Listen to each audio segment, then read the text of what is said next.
নমস্কাৰ, মই পাৰুল শইকীয়া পুনৰ নতুন ভিডিঅ' এটালৈ আপোনালোকৰ মাজলৈ আগবাঢ়িছোঁ। আজি ভিডিঅ'টোৰ বিষয়বস্তু হৈছে সম্পূৰ্ণ কেছ বহীৰ ওপৰত। আজি কেছ বহীখন যোৱাবাৰ কেছ বহী মই আপোনালোকক দিয়া হৈছিলে, সেইখন নতুন গোটৰ কেছ বহী। কাৰণ প্ৰথম নতুন গোট খোলোতেনে যিখন কেছ বহী বনাব প্ৰথম মাহটোতে সেই মাহটোৰ কেছ বহীখন দিয়া হৈছিলে। আজি সম্পূৰ্ণ কেছ বহীখন দিয়া হ'ব। যি ধৰণে আপোনালোকে বেংকৰ পৰা লোন ল'বলগীয়া হয় বা বেংকৰ পৰা কেনেকৈনো টকা উঠায় বা বেংকত চাৰ্জ পোৱা হয়, বেংকত সুদ কাটে, সেই সকলোখিনি লিখিম। আজি লিখি পেলাই মই আপোনালোকক দেখুৱাম। আপোনালোকে মন দি শুনিব, প্ৰথমৰ পৰা শেষলৈকে ভিডিঅ'টো চাই থাকিব। বা জানিবলৈ বাকী থাকে কমেণ্ট বক্সত জনাবচোন, মই পিছৰ ভিডিঅ'ত আপোনালোকক ক'বৰ কাৰণে চেষ্টা কৰিম। চাওঁচোন আহক, আজি মই কেছ বহীখন কেনেধৰণে বনাইছোঁ। প্ৰাৰম্ভিক জমা 500 টকা ধৰিছোঁ। মোৰ হাতত ৰৈ গৈছিলে যোৱা মাহত জমা খৰচ কৰি পেলাই যিখিনি টকা হাতত ৰৈ যায় সেয়া টকা প্ৰাৰম্ভিক জমা বুলি কোৱা হয়। দ্বিতীয় মাহত বেংকত আছিলে 20,000 টকা। আপোনালোকৰ বেংকৰ পাছবুকখন চাই ল'ব, 20,000 টকাতকৈ আপোনালোকৰ বেছিও থাকিব পাৰে। 500 টকাটোৱে 20,000 টকাটোৱে আপোনালোকে যোগ কৰি ইয়াত বহাব, টোটেল এমাউণ্টৰ ঘৰত বহাব। টোটেল এমাউণ্ট মই 20,500 হৈছে। 2/8 সাপ্তাহিক সঞ্চয় গ্ৰহণ কৰা হয়। যিহেতু আত্মসহায়ক গোটৰ 4খনকৈ সভা পতা হয়, সভাত আপোনাৰ 10 টকাকৈ সঞ্চয় গ্ৰহণ কৰা হয় আৰু 10গৰাকী সদস্য ধৰিছোঁ মই। 10গৰাকী সদস্যই 10 টকাকৈ দিয়াৰ কাৰণে 100 টকা সঞ্চয় গ্ৰহণ কৰা হ'ল। 9 তাৰিখে আকৌ নেক্সট সপ্তাহৰ সঞ্চয় গ্ৰহণ কৰা হ'ল। সাপ্তাহিক সভাত সঞ্চয় গ্ৰহণ কৰা হ'ল, 100 টকা সঞ্চয় গ্ৰহণ কৰা হ'ল। এনেধৰণে লিখিছোঁ। 10 তাৰিখে বেংকৰ পৰা সুদ পোৱা হয়। বেংকৰ পৰা সুদ দিয়া হয় 5 টকা। মই 5 টকা লিখিছোঁ। কেনেধৰণে লিখিছোঁ দেখাইছোঁ আপোনালোকক। সাপ্তাহিক সঞ্চয় গ্ৰহণ কৰা হয়। নেক্সট সপ্তাহত আকৌ সাপ্তাহিক সভা গ্ৰহণ কৰা হ'ল। তাত মোৰ 10 টকাকৈ উঠি 100 টকা হ'ল। 100 টকাটো বহাইছোঁ। সাপ্তাহিক সঞ্চয় গ্ৰহণ কৰা হয়। নেক্সট সপ্তাহতো আকৌ সাপ্তাহিক সঞ্চয় গ্ৰহণ কৰা হয়। ডেটকেইটা চাব, প্ৰচিডিঙত যেনেধৰণে ডেট থাকিব, তাৰিখ থাকিব, তেনেধৰণে আপোনালোকে তাৰিখকেইটা বহাব। আৰু তাৰিখ লিখোঁতেনে আপোনালোকে সম্পূৰ্ণ প্ৰচিডিংখন চাবই লাগিব, যিহেতু কিমান টকা সঞ্চয় গ্ৰহণ কৰা হৈছে। সঞ্চয় গ্ৰহণ কৰা সেই ঠাইত আপোনালোকে বহুৱাই ৰাখিব, তেতিয়াহে সঠিককৈ আপোনালোকে কেছবুকখন বনাব পাৰিব। বেংকত জমা সুদ পোৱা হয়। 23 তাৰিখে সভাতেই সুদ গ্ৰহণ কৰা হয়। যিহেতু গোটবিলাকৰ সুতলৈ ঋণ প্ৰদান কৰা হয়, সুতলৈ দিয়া হয়, সেই সুতৰ পৰা আমি ইণ্টাৰেষ্ট বা সুদ পালোঁ। যিখিনি টকা, সেইখিনি টকাৰ পৰা আমি সুদ পালোঁ 1000 টকা। মই 1000 লিখিছোঁ, আপোনালোকে তাতকৈ বেছিও লিখিব পাৰে। বেংকত জমা থোৱা হয়। বেংকত জমা মই 1500 টকা থলোঁ। আপোনালোকে হয়তো 1500 টকাতকৈ বেছিও থ'ব পাৰে। মই বেংকৰ ঘৰত বহাইছোঁ, বেংক এমাউণ্টৰ ঘৰত বহাইছোঁ। আপোনালোকে চাব, টোটেল এমাউণ্টৰ ঘৰতো বহাব।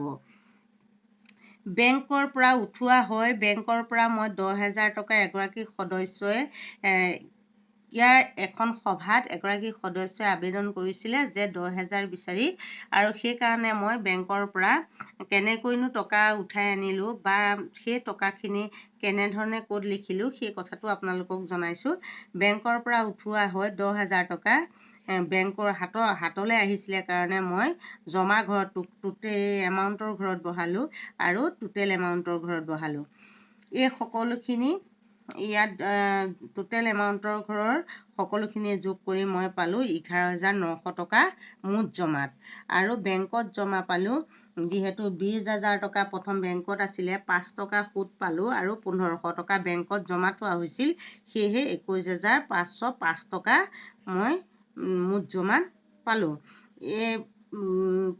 এমাউণ্ট আৰু এই বেংকৰ ঘৰৰ টকাটো যোগ কৰি পেলাই মুঠ জমাত আপোনালোকে বহাব, টোটেল এমাউণ্টৰ ঘৰত বহাব। বেংকত জমা থোৱা হয়।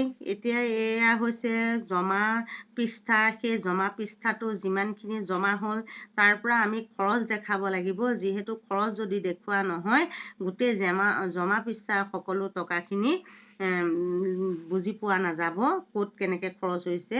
কিন্তু জমা টকাৰ অনুসাৰে আমি খৰচখিনিও দেখাব পাৰিব লাগিব। 24 তাৰিখে বেংকত জমা থোৱা হৈ মই 15,000 টকা 1500 টকা দেখিছে 1500 টকা লিখিলোঁ। যাতায়াতী খৰচ 200 টকা খৰচ হৈছিলে, সেয়েহে মই এমাউণ্টৰ ঘৰত দিছোঁ আৰু টোটেল এমাউণ্টৰ ঘৰত লিখিছোঁ। কলম কিনা হয় 20 টকা, টোটেল এমাউণ্টৰ ঘৰতো লিখিছোঁ, এমাউণ্টৰ ঘৰতো লিখিছোঁ। বেংকত চাৰ্জ কাটে, বেংকত যেতিয়া আমাৰ যদি সুদ পাওঁ তেতিয়া আমি জমা পৃষ্ঠাত লিখিব লাগিব, যিহেতু জমা পৃষ্ঠাটোত আমি যোগ কৰি টোটেল মুঠ জমাত আমি বহাওঁ।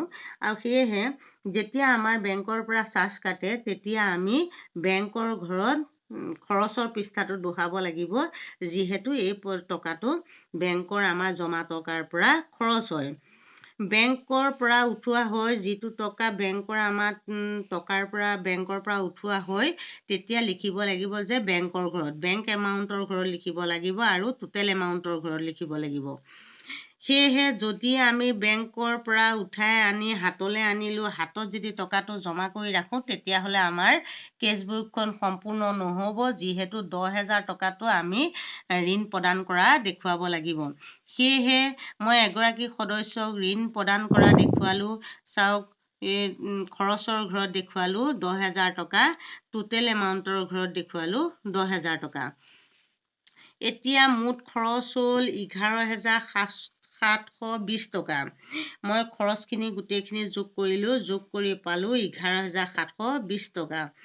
এতিয়া 10,000 আৰু 2 টকা, চাৰ্জ কাটিলে 2 টকা, 10,000 টকা বেংকৰ পৰা উঠাই আনিলোঁ, সেয়েহে 10,000 2 টকা বেংকৰ পৰা উঠোৱা হয়।